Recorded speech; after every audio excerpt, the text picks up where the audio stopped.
Bueno, vamos a empezar. Buenas tardes a todos de nuevo. Hoy, como anuncié, tocaba hablar del Bodhidharma. Y como siempre, no pretendo hacer un planteamiento académico o de muchos datos,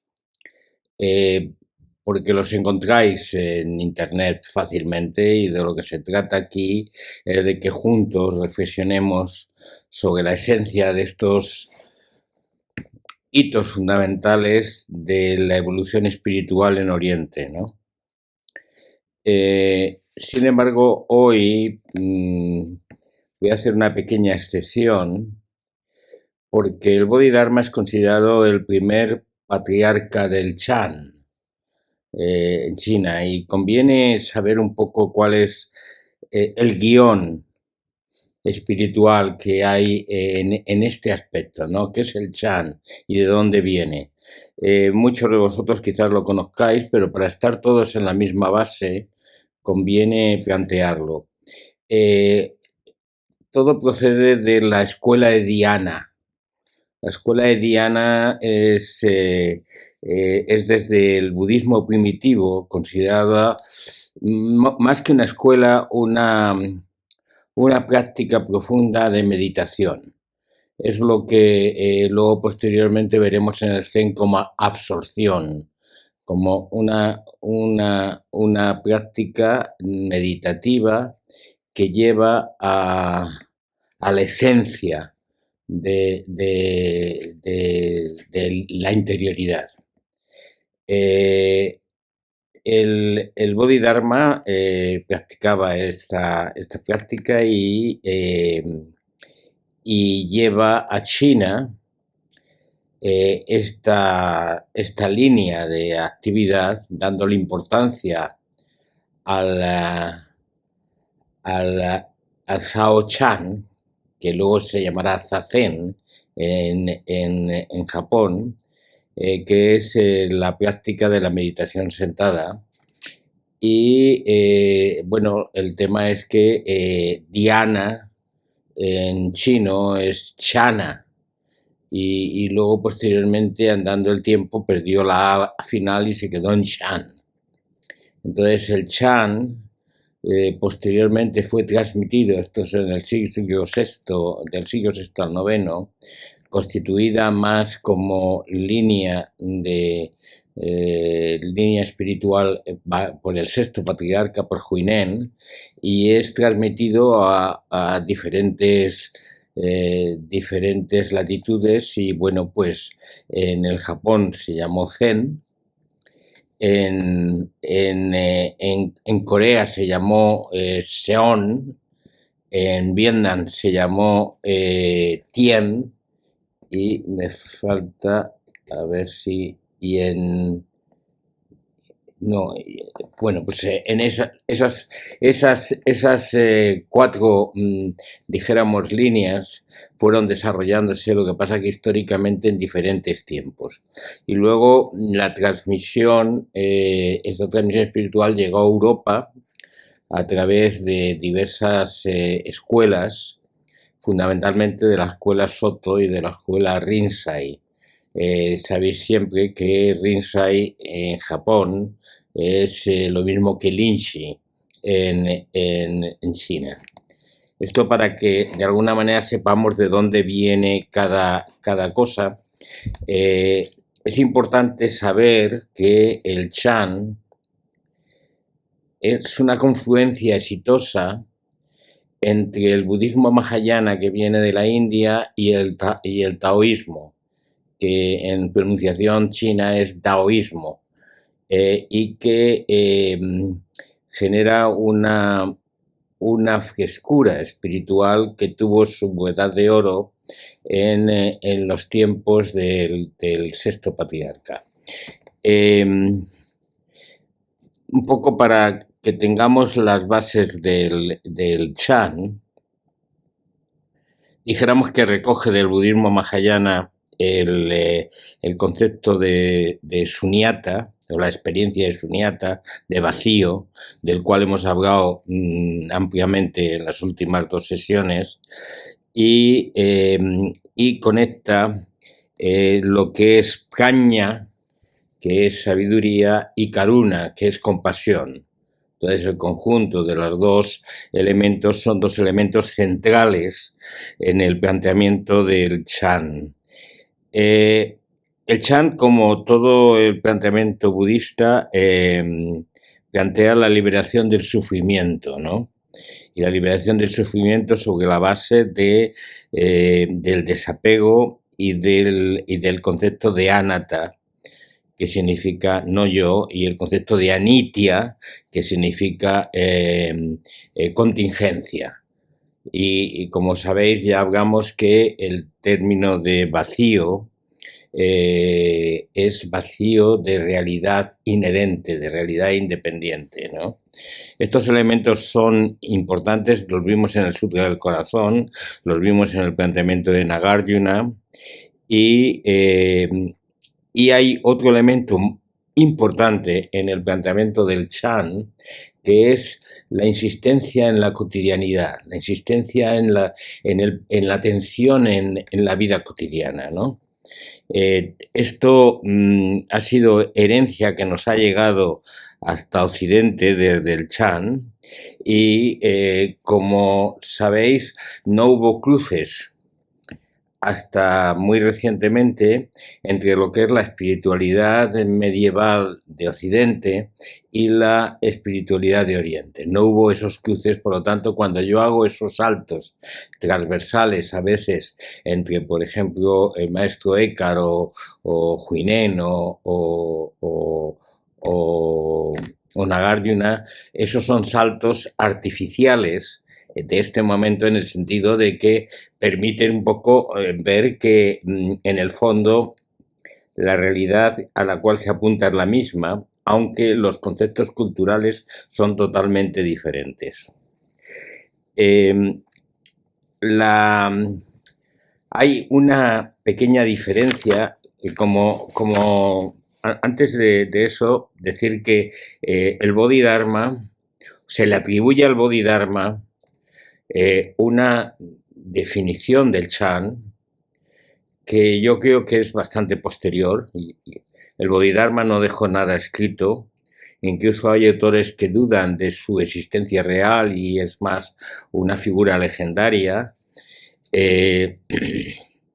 pero hay una expresión que se repite a los principiantes diciendo que el Chan o el Zen es una transmisión fuera de toda doctrina, de conceptos verbales o escritos, que apunta directamente al corazón y lleva al despertar. Esa expresión se desmenuza para la comprensión del que empieza con esto. O sea, si alguien pregunta ¿y qué es esto? Bueno, pues le das este concepto del Bodhidharma y dice, bueno, a ver, explícamelo. Pero lo que sí que es importante es que la realidad a la que apunta no se puede expresar con palabras o con conceptos o con mensajes hablados o escritos. El Chan pega un salto de rebeldía en relación con el budismo institucional existente en China, que está fundamentalmente basado. ¿Alguien tiene puesto el micrófono? A ver, voy a apagar este. Sí, que había un micrófono abierto y había ruido. Que el salto entre los eruditos de los sutras, sabéis que en una ocasión llegó un gran erudito de sutras a visitar a Huinen y le preguntaba al maestro qué tengo que hacer para avanzar en la práctica. Dice, pues lo primero que tienes que hacer es ese carro de libros que traes contigo, ponerlos, quemarlos y empezar de nuevo, ¿no? O sea, que rompe, hace un salto de rebeldía en ese aspecto, de que el salto es hacia una mirada interior, y en ese sentido da mucha importancia al Sao Chan, que es el zazen. Y en ese aspecto, esto es heredado en el Zen, sobre todo a través de Dogen,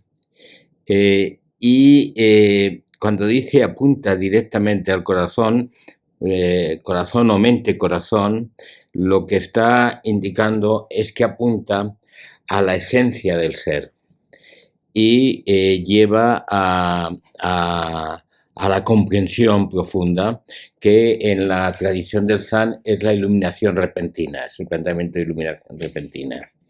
Bueno, esto es simplemente para que tengáis un esquema concreto de cuál es la evolución que se siguió. Hay un listado grande de maestros en la época de oro de China, creando 5 escuelas, de las cuales nos han llegado solamente 2, que son las que se transmitieron también a Japón, que es como decía, la de Rinzai y la de Soto. La diferencia principal entre Rinzai y Soto es que Rinzai da mucha importancia a la práctica koánica y Soto da más importancia al Shikantaza. Al simplemente estar sentado, para que de alguna manera el escenario está claro. Yo creo que no debo extenderme más por aquí porque esto es un poco aburrido, ¿no? ¿Os parece bien? Seguimos para adelante. Bien, pues entonces vamos a centrarnos en la llegada de ese hombre bajito, que era el Bodhidharma, que supongo que habréis visto muchas, es muy típico las fotos de él como un tío muy huraño, con una cara un poco enfadada y con unas cejas muy grandes y tal, y llega a China, y el emperador Wu del Imperio del Sur le comentan que ha llegado un maestro importante de India, y él tiene interés en verlo. Este emperador era un devoto budista, y cuando se encuentra con él empieza diciéndole: esto es un koan que aparece en la colección de koan del Hei Kanroku. Es el primer koan, del cual solamente se coge una pequeña parte, pero yo voy a desarrollar todo el esquema porque creo que indica el centro del mensaje que el Bodhidharma trae, y que dijéramos es muy actual para este momento y que nos va a servir de reflexión hoy. Y yo pido disculpas al que ya lo tengáis esto muy sabido, porque, bueno, de alguna manera pues hay que repetir. Supongo que os acordaréis de este encuentro. Dice: he construido muchos templos, he alentado las traducciones de muchas escrituras, y muchos monjes practican gracias a mi ayuda. ¿Qué mérito he conseguido con todo esto? La pregunta que hace el emperador. El Bodhidharma dice: ningún mérito. El emperador, os podéis imaginar que estamos hablando de un emperador que está con toda la corte ahí alrededor, y este monje bajito que viene de India respondiéndole de esta manera, ¿no? Entonces el emperador se queda muy sorprendido, y para recuperar un poco el tono dice: bueno, pues ¿cuál es el principio fundamental de las santas escrituras? La respuesta del Bodhidharma: nada santo, nada sagrado, todo vacío. Ahí ya está muy cabreado el emperador, casi seguro, ¿no? Y dice: bueno, ¿quién es este que se halla ante mí? O sea, pregunta: ¿con qué autoridad vienes tú aquí a contarnos nada? Y el Bodhidharma responde: no lo sé. Ante esto, el emperador supongo que le despide, no entiende lo que le quiere decir, Y se cuenta en el Koan que el Bodhidharma cruza el río Amarillo, se marcha a la tierra de Wei,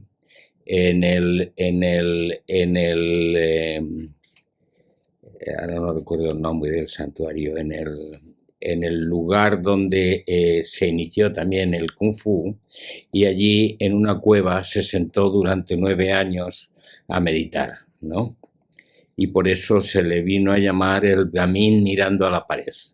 Esta es la historia del conjunto del Koan.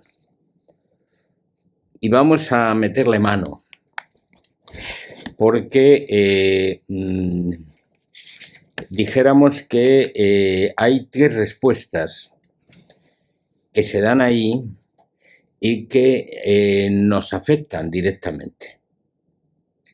La primera es sobre todo lo que he hecho, todas mis obras buenas, todo el planteamiento que yo he facilitado a la gente, ¿qué mérito he conseguido? Estoy seguro que muchos de nosotros nos hemos andado por la vida haciéndonos un esfuerzo de practicar el bien, de ayudar a la gente. Y eso puede haber surgido como consecuencia de un buen corazón, o también como consecuencia de un cálculo. Alguna vez nos habremos sorprendido viendo ¿y qué pasa conmigo? ¿Qué pasa? ¿Que es que no me merezco nada? ¿Es que no me quieres? Ese tipo de expresiones tienen que ver con qué mérito he conseguido. Y tiene mucho que ver, por ejemplo, en todos los grandes maestros existe ese tipo de tema. En Jesús de Nazaret, ¿os acordáis del episodio de los discípulos? ¿Quién va a colocar en la derecha y a la izquierda de ti cuando subas al Padre? Y dice, bueno, el lugar a mi derecha, a mi izquierda. ¿Os acordáis de ese tema? De que hay una negociación continua entre los diferentes apóstoles de a ver quién es el primero y quién no sé qué, ¿no? La cultura de negociación, la cultura de comercial, con la cual vivimos primero claramente en Occidente, pero que a lo largo del camino espiritual se plantea continuamente. Una cultura de negociación, una cultura comercial, está basada en que yo tengo y tú tienes, y yo te doy y tú me das. Es una cultura que hace estanco el elemento de propiedad y hace estanco el elemento de quién soy y quién es el otro. Por lo tanto, es una cultura profundamente dual que separa y que plantea, además, un planteamiento de a ver qué consigo, de a ver qué cojo y a ver qué me quitan.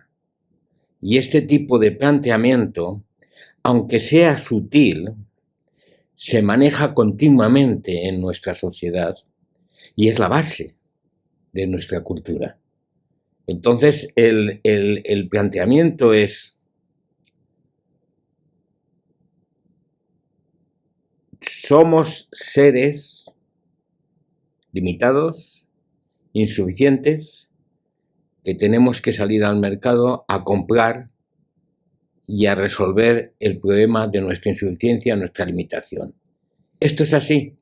Bueno, pues el salto principal que trae el Bodhidharma es que no, es que todos los seres son perfectos y no necesitan entrar en esa dinámica de negociación. Por eso dice ningún mérito en absoluto. Y esto es esencial en el budismo mahayana. El budismo mahayana, que es el origen del Chan. Y en el planteamiento del taoísmo también se plantea el tema de nada que ganar, nada que conseguir, nada que dar, nada que recibir. Y ese planteamiento marca un camino revolucionario al comportamiento humano. Porque yo os hago una serie de preguntas ahora que son fundamentales y que debemos hacer en nuestro corazón, en nuestra experiencia espiritual, en nuestra práctica. ¿Por qué? La cultura occidental está basada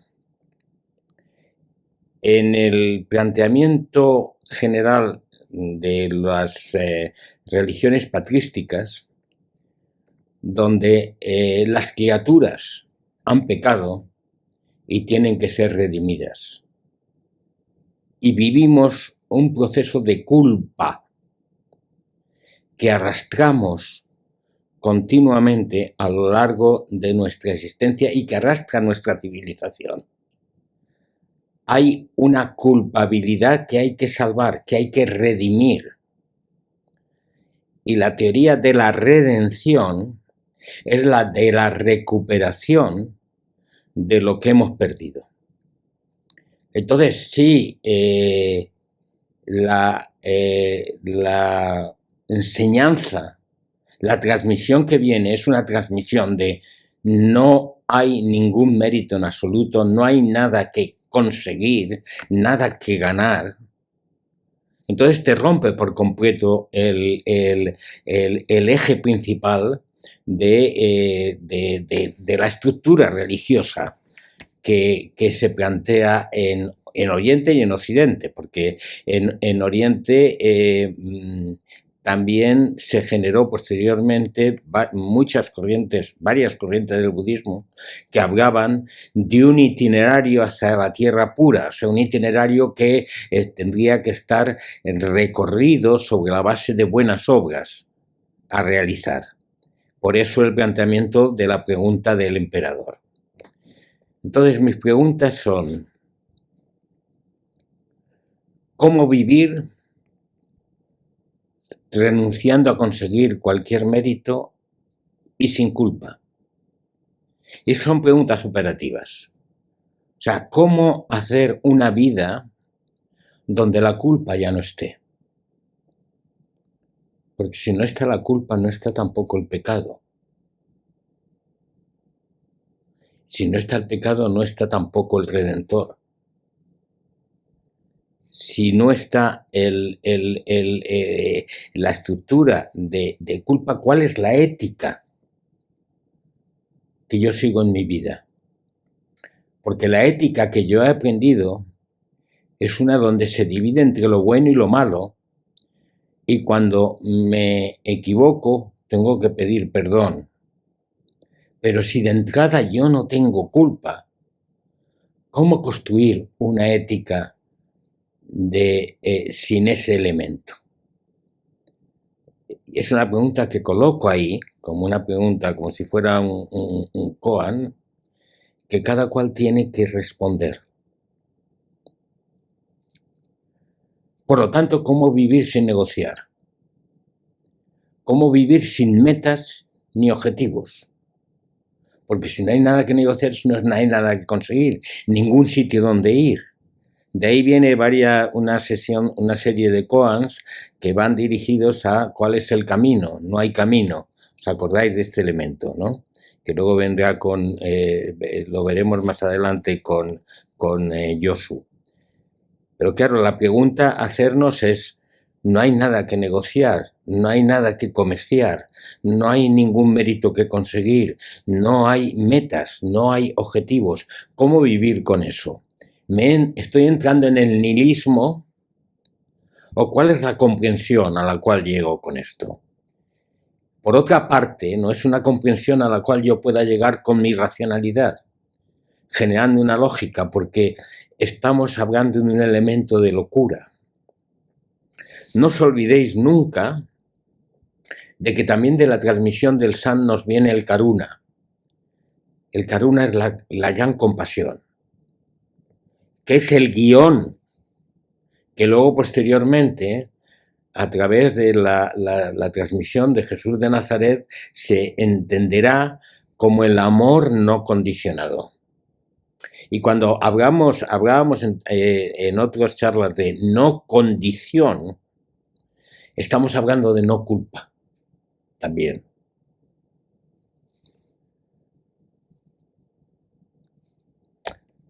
Si no hay dualidad, ¿cómo amar? Ahí vendría esa expresión, porque hemos comprendido siempre el amor como una relación con el otro.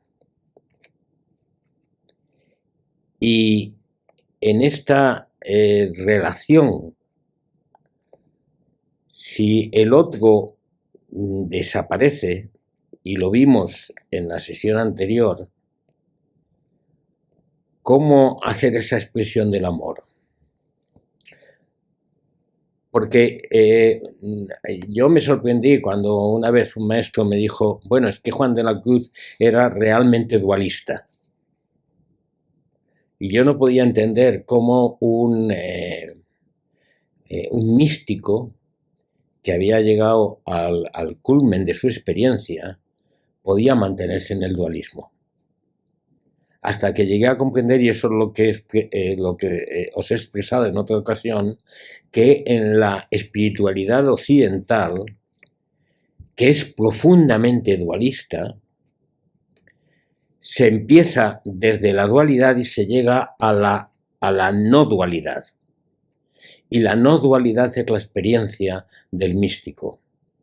Pero claro, en la no dualidad, ese concepto de amor dual se rompe.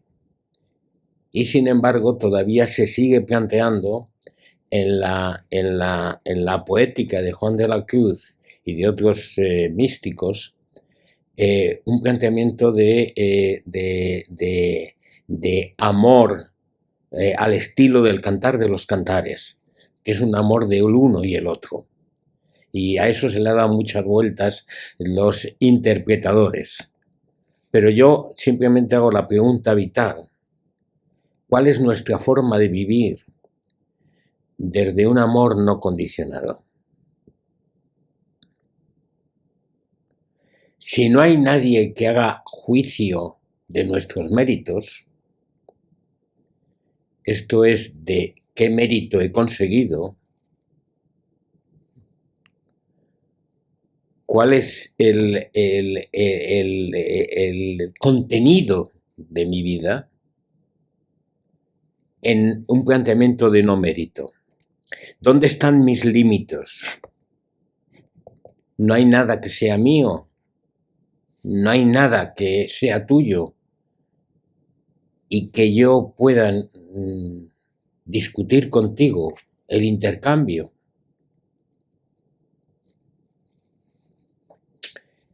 Y en último término, y esto lo veíamos el año pasado,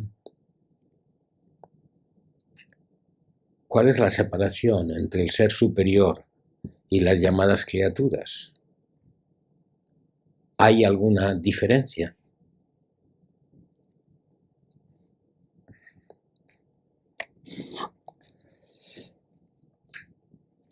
Si os enfrentáis a estas preguntas, os ruego por favor que no lo hagáis desde la mente, sino que las dejéis ahí masticar y que esperéis a que la experiencia os vaya dando la respuesta.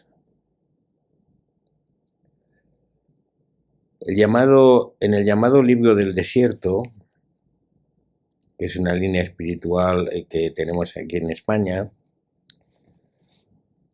en relación con esto, hay un texto que me parece a mí muy bello y que expresa algo de esto. En el desierto, ya vaciado de pertenencias e identidades, ya lavado de apriorismos y prejuicios, ya libre de dogmas y creencias, desnudo, en tu existencia, mantenida por tu grito de amor en medio del silencio, en el camino al hogar sin límites y fronteras. Mirarás de frente, profundamente, en cada momento, en cada lugar.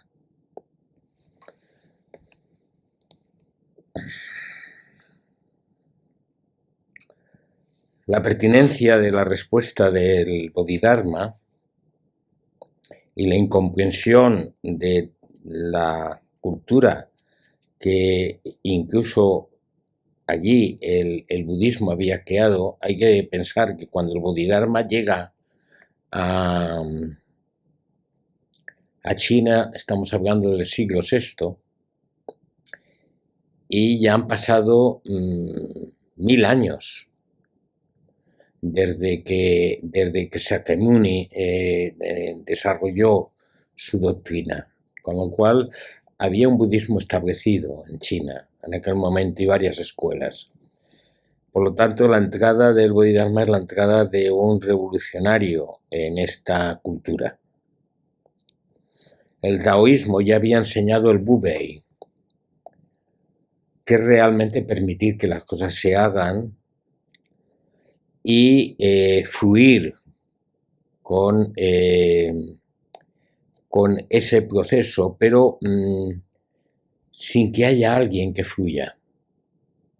El Buda tiene una expresión de que hasta que la vista y el que mira no queden en uno, hasta que el que escucha y lo escuchado no queden en uno, no dejará de haber sujeto y objeto. Ese salto a romper con sujeto y objeto implica que nosotros no somos los que miramos, sino que simplemente hay el mirar.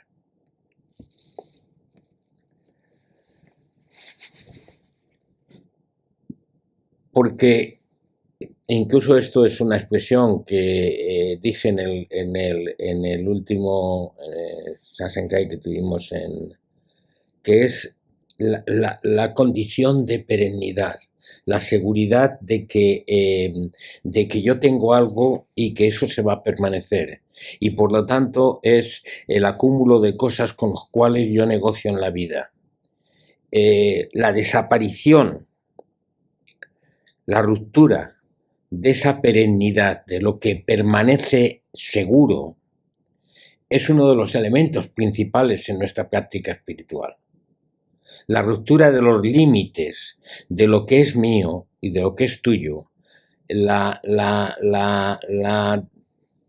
caída de esa separación es lo que de alguna manera estamos hablando en este perder los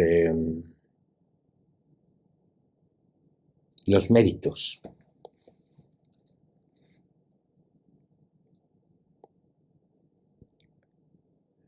Diría, como algunas de las respuestas a lo que había preguntado, cuando te sientes en zazen, no busques nada, no hagas nada, no pretendas nada. Cuando digas que amas, no negocies nada. Cuando hagas proyectos, profesionalmente hacemos proyectos, cuando salimos a comprar la comida en el supermercado, proyectamos qué compramos, etc. Tu mente hará el cálculo, pero el fondo de tu vida ha de permanecer en reposo, sin proyectos, sin búsquedas, en espontaneidad sabia. Cuando mires a otro, mírate a ti en él. No juzgues, no discrimines, escucha de verdad. Aprende a aceptar los éxitos y los fracasos como sucesos carentes de méritos. Lo que ganas, lo que pierdes. Huye de las alabanzas, No te dejes influir por el desprecio. Aprende a aceptar el drama, el dolor como parte de la existencia. Contempla con compasión el sufrimiento de otros. Sé solidario hasta que logres ser uno con el otro. Vive el momento y fluye, piérdete, desaparece en lo que ocurra, en lo que toque hacer. Aprende a desaparecer.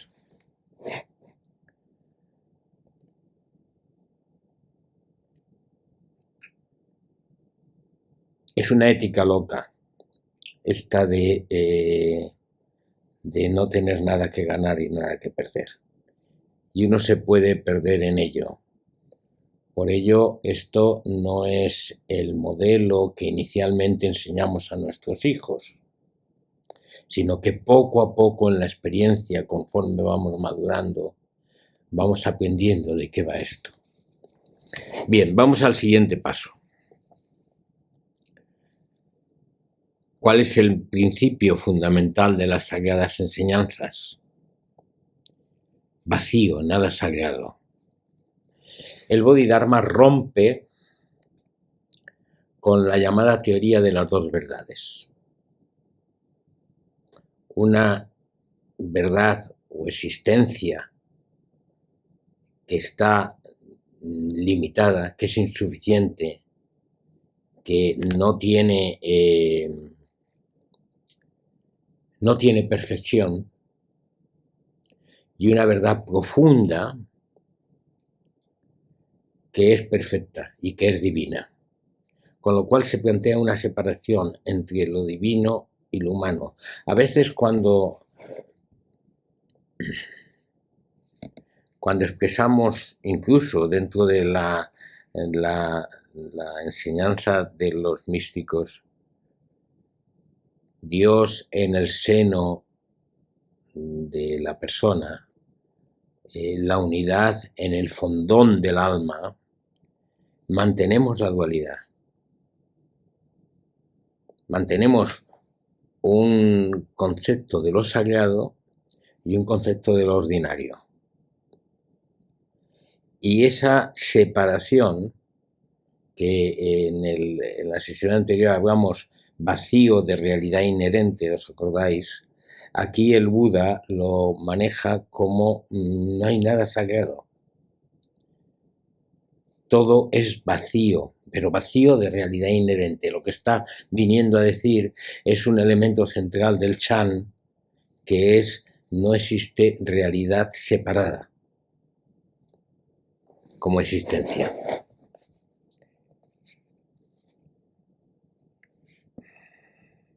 No insisto más en esto, pero tanto el Sutra del Corazón como la tradición mahayana son fundamentales para entender la práctica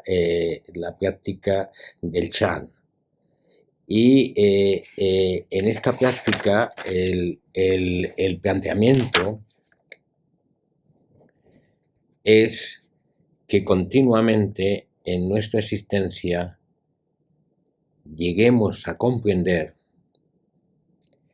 que no hay un Dios otro, que la realidad última está en la cotidianidad. Lo he citado a veces, yo creo que alguno de vosotros me lo habéis oído, esa expresión que hizo Billy Jagger cuando alguien le preguntó si él creía en Dios o no. Y él respondió, si de lo que me hablas es de un Dios que está fuera, que ha de venir a salvarme, que me creó y que me ha creado una condición de criatura, frente a ese Dios diré que no creo en Dios. Pero si de lo que me hablas es de que lo divino está permeando todo lo que existe, entonces sí creo en Dios. hablaremos en el futuro de lo que,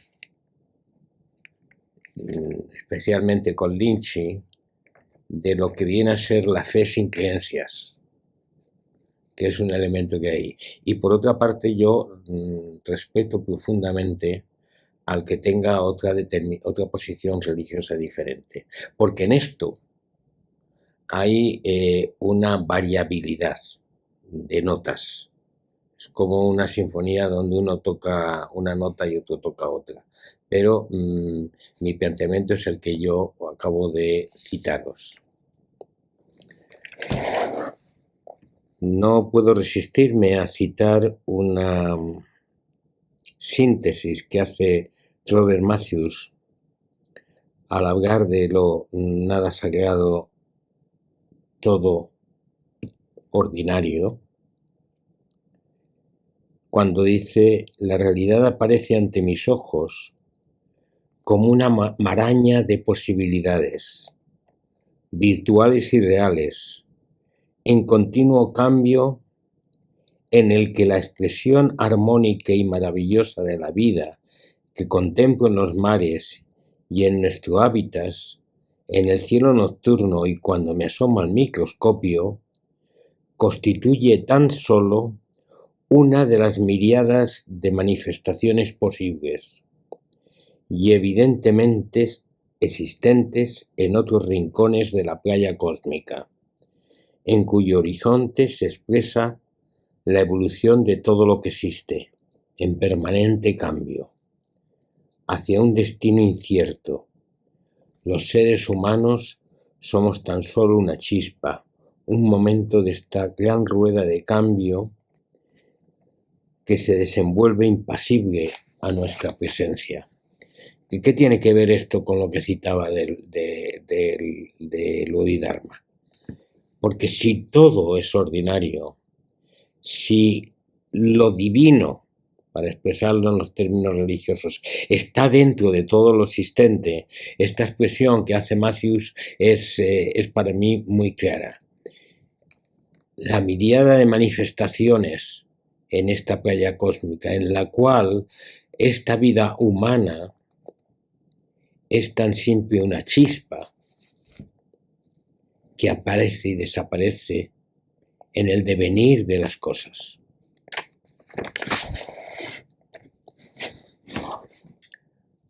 Bien, por último, antes de pasar al diálogo, ¿quién es este que se halla ante mí? Respuesta del Bodhidharma: no lo sé. ¿Qué es ese no lo sé?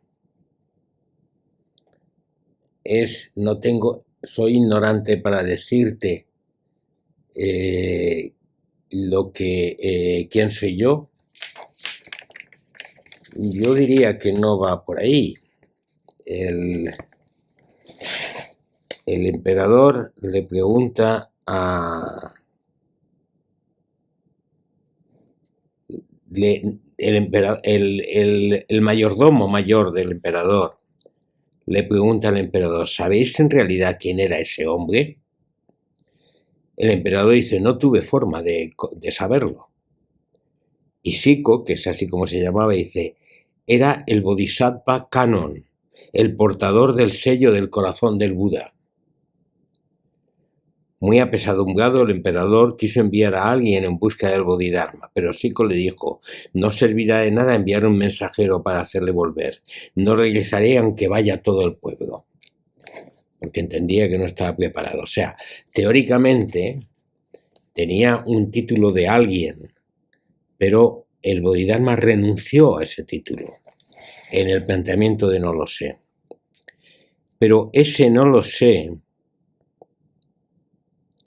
es lo mismo que la respuesta que podemos dar o debemos dar cuando nos pregunta ¿quién eres?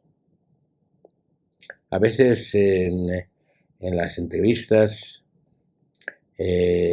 cuando vienen los estudiantes de Zen, hay una pregunta que le llamo yo pregunta trampa, que es, a ver, dime quién eres tú.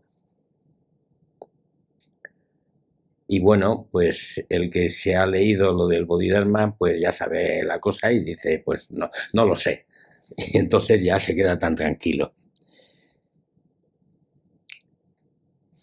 Es la comprensión profunda de que no hay una expresión racional que dé respuesta a un planteamiento de identidad. El Bodhidharma rompe con el planteamiento de identidad. Y rompe también con cualquier fórmula esotérica que pueda expresar también una identidad.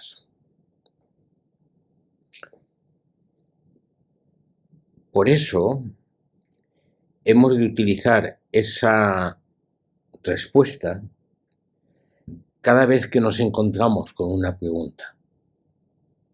¿Qué es esto? ¿De qué va esto?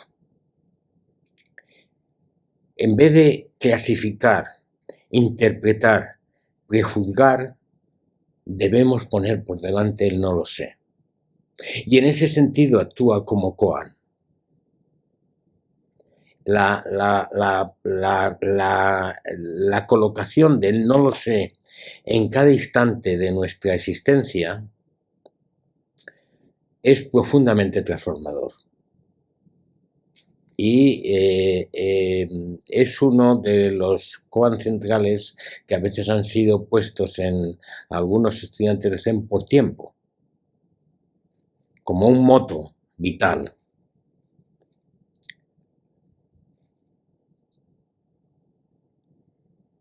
Hay que abrirse al no lo sé.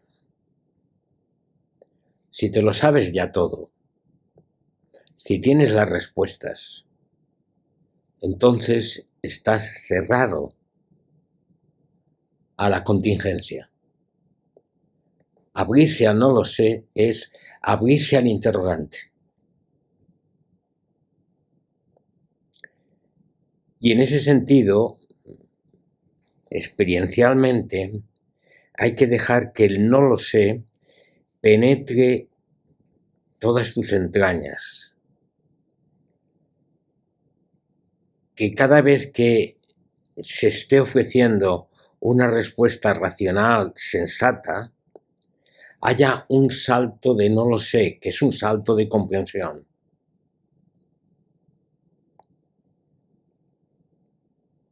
El no lo sé es también una técnica para bajar de la mente al corazón. Porque si tu mente se rompe en la expresión de quién eres, y cada vez que tú respondas, pues soy una persona, soy fulano de tal, o soy este profesional, o soy este que está pensando aquí, o soy este que está presente, o soy eso. El que te acompaña dice, no lo sé, no lo sé, no lo sé, no lo sé. Continuamente te está abriendo un espacio para que no estés aquí, sino que estés aquí.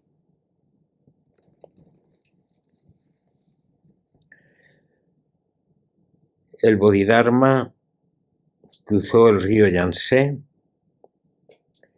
y se fue a la tierra de Bei, donde se quedó sentado en una cueva durante 9 años, siendo conocido como el Brahmin sentado frente a una pared. ¡Qué fuerza tan tremenda es esta de este rechazo de autenticidad y este sentarse en silencio, mirando a la pared! Estaba al lado esta cueva, históricamente, del templo Shaolin, y el Bodhidharma no fue a una vida monástica, se sentó en soledad y en silencio. Yo quiero dejar esta imagen de A veces en nuestra práctica hemos practicado sentados mirando a la pared y muchas veces en que yo lo he hecho así, la imagen del Bodhidharma en definición completa, en presencia completa, sentado allí durante años, es una imagen que a mí me ha ayudado mucho, sobre todo combinado con ese no lo sé. Y me quedo aquí y abro el micrófono para el que quiera expresarse. Por supuesto, hay muchas más cosas en relación con el Bodhidharma. Hay el llamado Sermón del Despertar, que se le atribuye a él, pero es mucho más tardío. Si buscáis en internet el tema de Bodhidharma, Sermón del Despertar, encontraréis ese sermón enseguida. Y veréis que además empieza con algo que veremos en el próximo día, que es el tema de los 3 reinos, que también un poco se le atribuye al Bodhidharma. Pero he de citar que ni el primero ni el segundo patriarca escribieron nada, de igual manera que hoy podemos decir que Jesús de Nazaret no escribió nada, y que fue el tercer patriarca el que empezó con el Shinjin Mei, que también trataremos aquí, pero que dijéramos la parte que más se conoce históricamente del Bodhidharma es esa llegada a China con estas expresiones que citaba hasta aquí.